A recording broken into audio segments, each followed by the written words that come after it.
నెల్లూరు జిల్లా టీడీపీ కార్యాలయంలో ఎన్టీఆర్ 103వ జయంతి వేడుకలు అత్యంత ఘనంగా జరిగాయి. ఈ కార్యక్రమానికి నెల్లూరు లోక్సభ సభ్యులు వేమిరెడ్డి ప్రభాకర్ రెడ్డి, రాజ్యసభ సభ్యులు బీదా మస్తాన్ రావు, రాష్ట్ర వక్ఫ్ బోర్డు చైర్మన్ అబ్దుల్ అజీజ్ ఒకేసారి హాజరై ఎన్టీఆర్ విగ్రహానికి పూలమాలలు వేసి ఘనంగా నివాళులర్పించారు. తెలుగు జాతికి ప్రపంచ వ్యాప్తంగా గుర్తింపు, ఆత్మ గౌరవాన్ని తెచ్చిన యుగ పురుషుడు ఎన్టీఆర్ అని కొనియాడారు.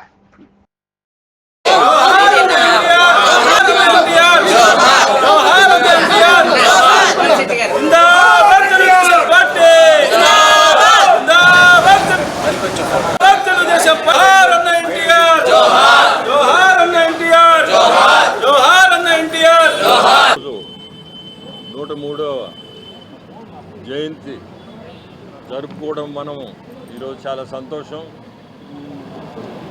తెలుగు వారి ఆత్మ గౌరవాన్ని ప్రపంచం స్థాయిలో తీసుకుపోయిన వ్యక్తి ఈరోజు మనందరం అటువంటి వ్యక్తి వల్ల మన తెలుగు జాతికి రాష్ట్రంలో కానీ దేశంలో కానీ ప్రపంచంలో కానీ తెలుగు వాళ్ళు అనేవాళ్ళు ఉండారు అనేది నిరూపించుకున్న వ్యక్తి నిరూపించాడు. అట్టే ఆయన పుణ్యాన్ని ఈరోజు మనందరికీ కూడా గౌరవం దక్కింది. ఎక్కడికి పోయినా తెలుగు వాళ్ళంటే ఆ గౌరవం, అది స్వర్గీయ ఎన్టీ రామారావు గారి పుణ్యం. ఈరోజు ఈ మహానాడు జరుపుకుంటున్నామంటే అది కూడా మన స్వర్గీయ ఎన్టీ రామారావు గారు స్థాపించిన పార్టీ 9 నెలల్లో పార్టీని ప్రజల్లోకి తీసుకుపోయి పార్టీని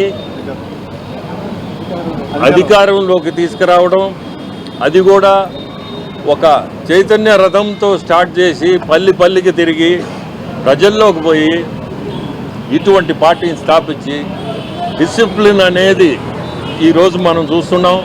మనం మహానాడు జరుపుకుంటున్నాం. ఈరోజు మీరు చూస్తే ఆ డిసిప్లిను, ఆ పద్ధతులు అవన్నీ అక్కడి నుంచి వచ్చినాయే.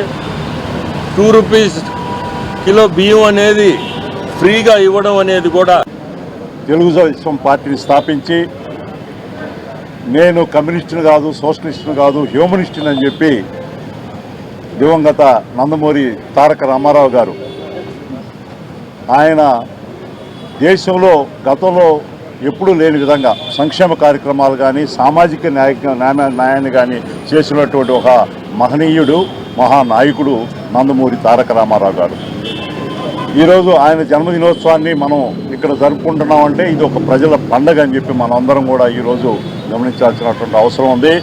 అన్న గౌరవ లోక్సభ సభ్యులు వేమిరెడ్డి ప్రభాకర్ రెడ్డి గారు చెప్పినట్టుగా పేదలకు పట్టిన అన్నం పెట్టలేనటువంటి ప్రభుత్వాలు కాదని చెప్పి 2 రూపాయలకే బియ్యాన్ని ఆ రోజు అందజేసినటువంటి మహనీయుడు.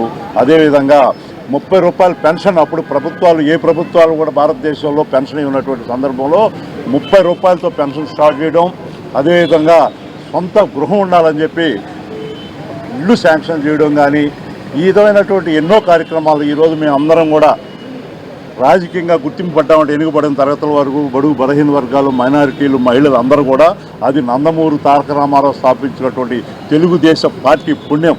కాబట్టి ఈరోజు బడుగు బలహీన వర్గాలు రాజకీయంగా ఎంతో చైతన్యంగా ఉన్నారు. నిన్ననే చూసాం ఆయన వారసుడిగా వచ్చినటువంటి మన జాతీయ అధ్యక్షుడు శ్రీ నారా చంద్రబాబు నాయుడు గారు ఆయన దేశంలో మహిళలకు రిజర్వేషన్తో ఈరోజు రామారావు గారి జయంతిని పురస్కరించుకొని ఘనంగా నివాళులర్పించుకోవడం జరిగింది. దీనికి ముఖ్య అతిథులుగా లోక్సభ, రాజ్యసభ ఎంపీలు ఇద్దరూ ఒక్కసారిగా మాతో ఉండడం కానీ ఎంతో సంతోషంగా ఉంది. మరి ఎన్టీ రామారావు గారి గురించి చరిత్ర చెప్తుంది. మా సోదరి మనుల కాడి నుంచి తీసుకొని చర్చించి తీసుకున్నారు. మనం ఈ డీజిల్ని కాపాడుకోవాలి, ఖర్చు ఎక్కువ పెట్టకూడదు అని చెప్పి అందులో భాగంగా ఇది చేశాము. అద్భుతంగా జరిగింది. ప్రపంచం మొత్తం కానీ దీన్ని చూస్తున్నారు. కాబట్టి అందరం కానీ ఈరోజు లాస్ట్ డే, ఈరోజు అందరం కలిసి ఈ పండగని సక్సెస్ఫుల్ చేయాలని కానీ కోరుతున్నాను.